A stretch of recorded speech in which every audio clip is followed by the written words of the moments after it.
Hi friends, ఈరోజు మనం చేసుకుపోయే recipe మునక్కాయ టమాటా కర్రీ. ఇది జ్యూసీగా చాలా బాగుంటుంది.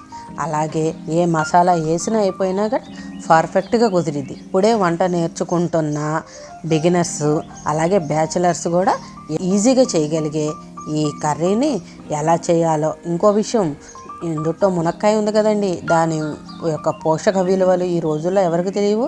అలాంటి కమ్మనైన కూరని చేసుకుందాం పదండి. ముందుగా గిన్నె పెట్టుకొని దాంట్లో 2 గరిటెల ఆయిల్ పోసుకోండి.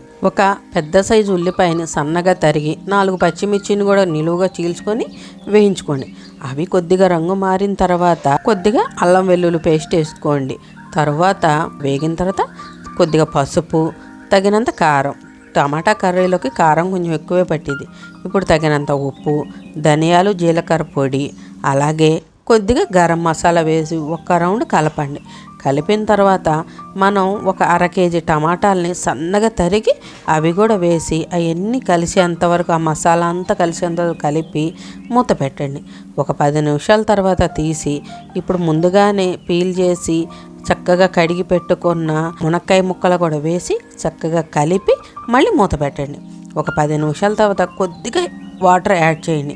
ఇది మినిమం 20 నిమిషాల పాటు సిమ్లో పొయ్యి మీద ఉంటే సూపర్ డూపర్ అయిన కర్రీ మీ చేతిలో ఉంటుంది.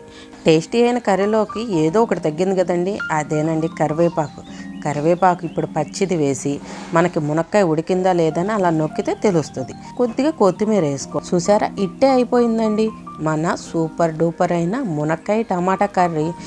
ఈ కర్రీ చపాతీల్లోకి, రైస్లోకి, ప్లెయిన్ పులావ్లోకి సూపర్గా సెట్ అవుతుంది. నేను చెప్పిన విధముగా మీరు ట్రై చేసి మీకు ఎలా వచ్చిందో నాకు కామెంట్ చేయండి.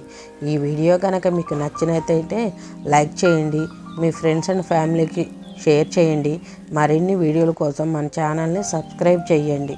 భారతీయ హోమ్ చెఫ్ ఛానల్ని సపోర్ట్ చేయండి.